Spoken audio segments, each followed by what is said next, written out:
of all the weapons used by the warring parties in World War II.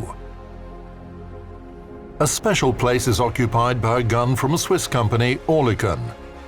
This autocannon was operated by the militaries on both sides of the front line, but only the Allies managed to reveal its full potential. Using the Swiss-designed weapon, the Allied navies provided their ships with highly effective air defense.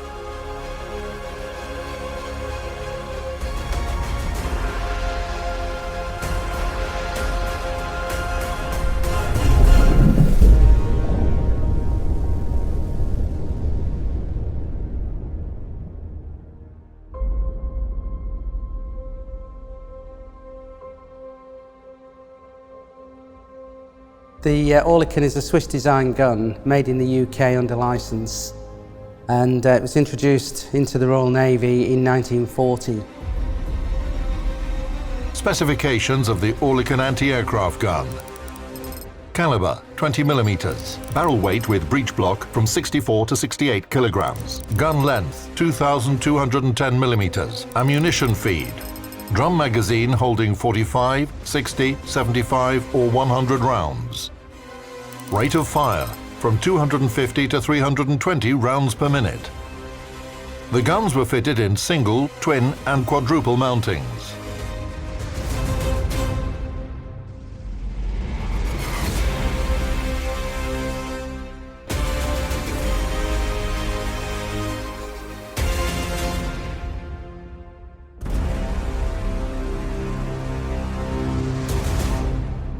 The gun is used for fast surface targets and for anti-aircraft as well. So the gun was fitted to many naval ships, from aircraft carriers right down to the smallest minesweepers. In 1941, England commissioned battleship Duke of York with 6 Oerlikon cannons on board. It was the first British warship armed with Swiss anti-aircraft guns. One of the key requirements that the British put forward for Oerlikons was that they be operable and maintainable for unqualified personnel, like fishermen and sailors from the merchant fleet. This condition proved to be quite far-sighted. Before World War II kicked off, Great Britain ordered 1,500 guns from Switzerland and purchased a license for their production. By 1943, single-barrel Oerlikon anti-aircraft guns were no longer effective against fast and well-protected enemy aircraft. A good solution to this problem was the development of multi-gun mounts.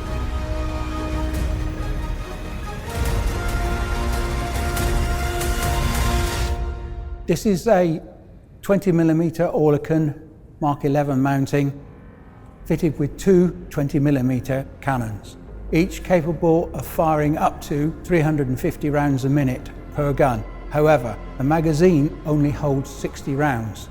So the rate of fire is dependent upon the crew's ability to resupply magazines to the gun throughout the action. The twin mounts were fed with ammunition from the left and right-hand sides. To avoid mistakes during loading, the magazine for the left gun was painted in a bright colour. This is the 60-round magazine which fits on the cannon. This one is empty but is still very heavy. Imagine it filled with 60 rounds.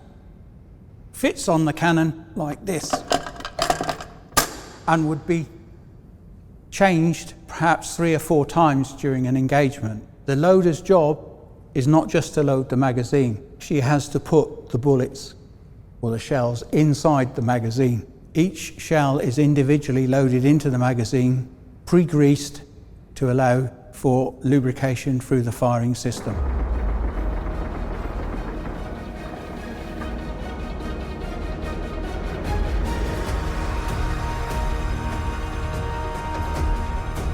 As you can see, the aimer uses his body weight to move the mounting in a training motion.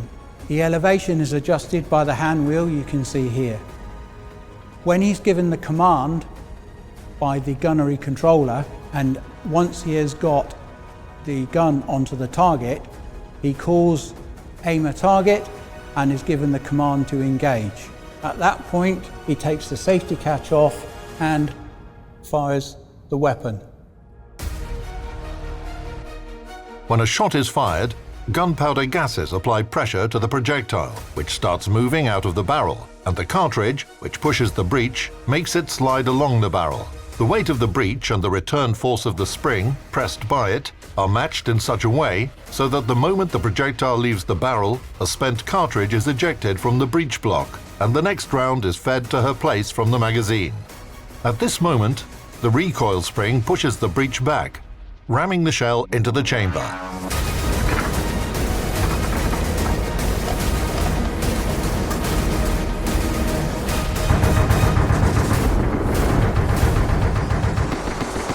There are two loaders for this gun, one for the right gun and one for the left. Obviously, they don't just lift full magazines onto the gun and take the empty ones away. Their duties are also to act as the emergency crew. Should anything happen to the aimer, who sits on the left-hand side, then the gun can be fired manually by one person from the back of the gun here.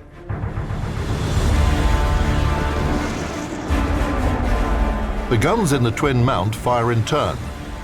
As a result, its cyclic rate of fire is about 600 rounds per minute. The Oerlikon was used on ships as a short-range anti-aircraft gun. Its effective range of fire was up to 2 kilometers. You can say it was a last-chance weapon, especially for American ships, as they had to face Japanese kamikaze attacks in the Pacific.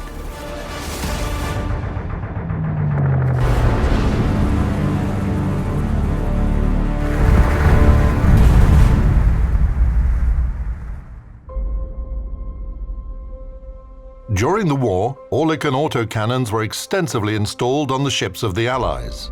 For example, the American Essex-class aircraft carriers were equipped with up to 50 Oerlikon guns. Therefore, the number of people on board the ships became significantly larger due to the anti-aircraft gun crews. Remembering that all the crew are actually linked together by the gunnery control communication system, they all can hear the commands from the gunnery director platform and the master gunner. This box relates to the Type 6 gyro sight and is the controlled inputs which are given to him by the gunnery director platform personnel prior to the start of the engagement, and set such things as wind speed, direction and air temperature which affect the ballistics of the ammunition.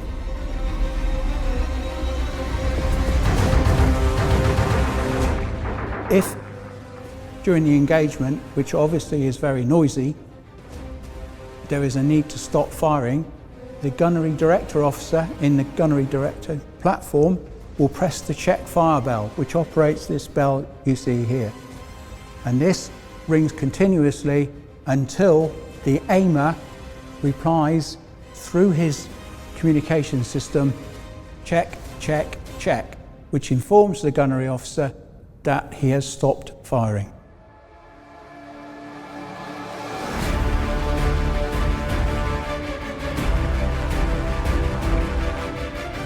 During World War II, the Allies produced over 300,000 Oerlikon cannons. Many of them were later modified and upgraded, but in general, they still remained a Swiss design. The gun was too advanced for the time when it was developed in the early 1930s, and only when World War II broke out did this cannon occupy a niche where it was unmatched on both opposing sides. According to US statistics, from December 1941 through September 1944, as many as 32% of all Japanese aircraft were shot down by naval Oerlikon guns. In the second half of 1942, about 48% of enemy aircraft losses resulted from the use of these small caliber cannons.